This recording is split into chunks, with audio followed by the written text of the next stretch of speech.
Welcome to today's lesson with Dr. Rejoice van der Walt. We'll be looking at clustering algorithms.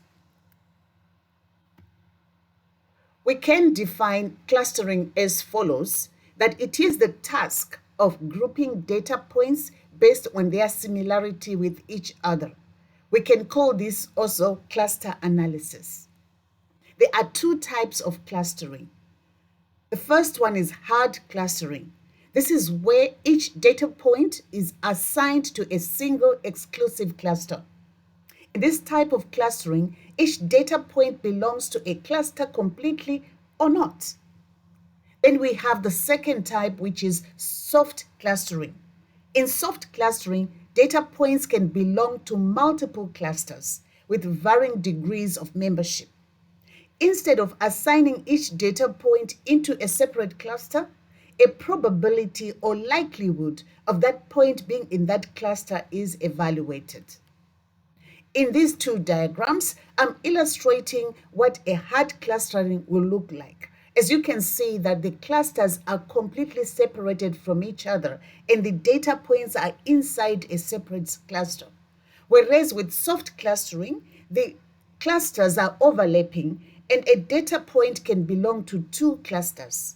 Then we have to evaluate its probability of belonging to either one of those.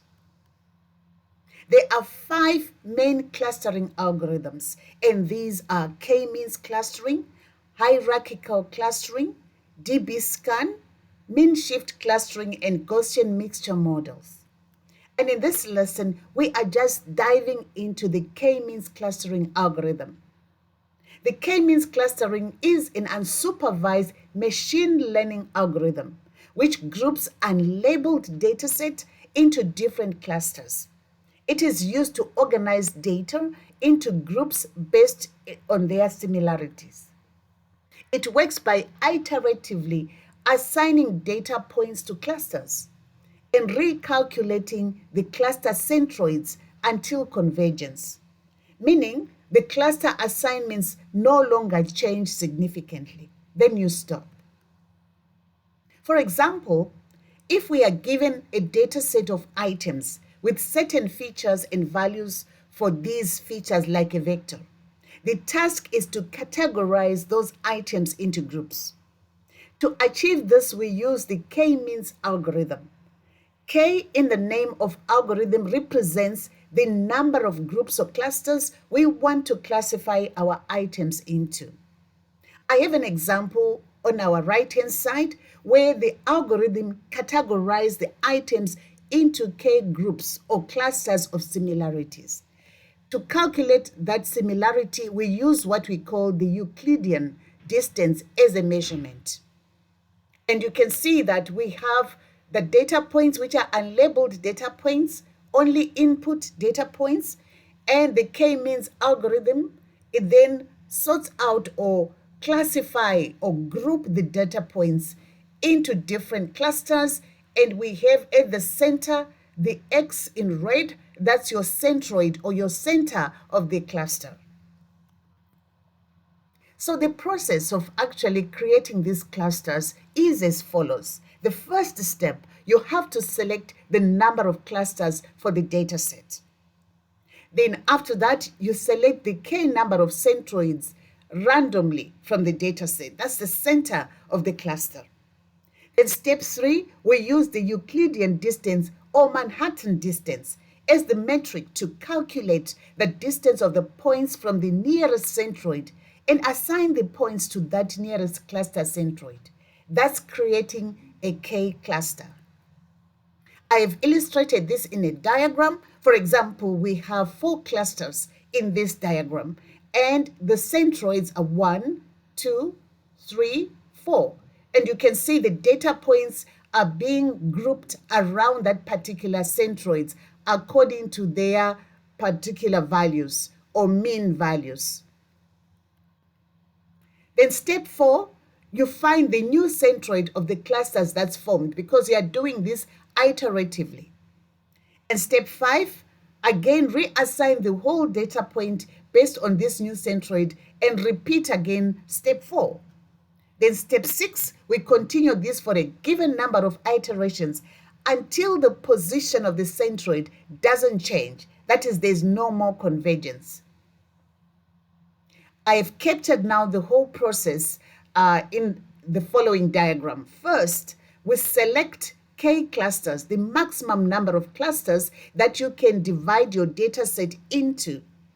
After that, you randomly pick K centroids. And then you assign each observation or data point to the centroid it's closed to. Then compute new centroid of each cluster.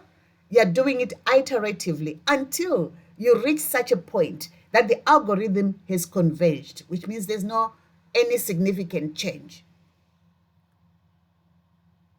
In this process, there's a very critical point, as I've already mentioned, that our first step of the process is to find the optimal or the maximum number of clusters that we are going to divide our data points into.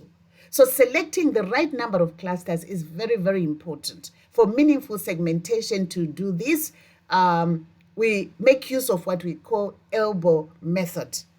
It helps us to find the optimal value of K in K-means, which is a graphical tool used to determine the optimal number of clusters in K-means. We can define the elbow method as a graphical method for finding the optimal number of K value in a K-means clustering algorithm.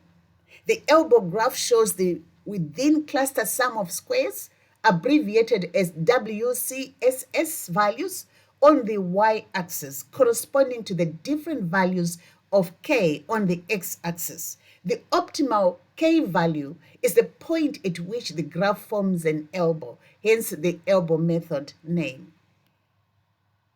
In this diagram, I'm just illustrating where you can see the data points being distributed around a centroid. So in the elbow method, we actually vary the number of clusters from 1 to 10. For each value of K, we are calculating the within cluster sum of square, which is WCSS. So the WCSS is the sum of the squared distance between each point and the centroid in a cluster. In the process of calculating our elbow point, we calculate the within cluster sum of squares for different K values. You iterate through a range of possible K values, number of clusters. For each K, you perform K-means clustering and calculate the WCSS. This represents the total variance within each cluster. Then you plot now your WCSS versus K. You plot the WCSS values on the y-axis and the number of clusters K on the x-axis. Thereafter, you can identify the elbow point, which is the ideal K value, which it is identified on the elbow of the curve. This is the point where WCSS starts to decrease at a much slower rate. In essence, you are looking for the point where adding more clusters isn't significantly improving the fit within the clusters. So which means you have reached the optimal number of clusters that you can divide your data points into. And this graph illustrates what an elbow graph looks like. We have our WCSS on the y-axis. Then we have the number of clusters in the x-axis. And where you see the elbow there, after that point, you can see that now the graph is not decreasing that much and eventually it plateaus. So on that elbow, that's where we can find out that the maximum number of clusters that we can divide our data points into is 5 in this case. So when we plot the WCSS with the K value, the plot looks like an elbow. I've already explained that. As the number of clusters increases, the WCSS value will start to decrease. WCSS value is the largest when K is 1. When we analyze the graph, we can see that the graph will rapidly change at a point, and that's creating an elbow shape. From this point, the graph moves almost parallel to the x-axis. The K value corresponding to this point is the optimal value of K or the optimal number of clusters that you can divide your data set into. So now I'm sure you fully understand how you build a k-means clustering model theoretically, and I'm going to also share with you the notebook which is demonstrating an actual model of a k-means clustering model. The main application of clustering techniques of this manner or the k-means clustering is normally in grouping customers with similar purchasing behaviors, which can then be used for targeted marketing, product recommendations, or customer segmentation.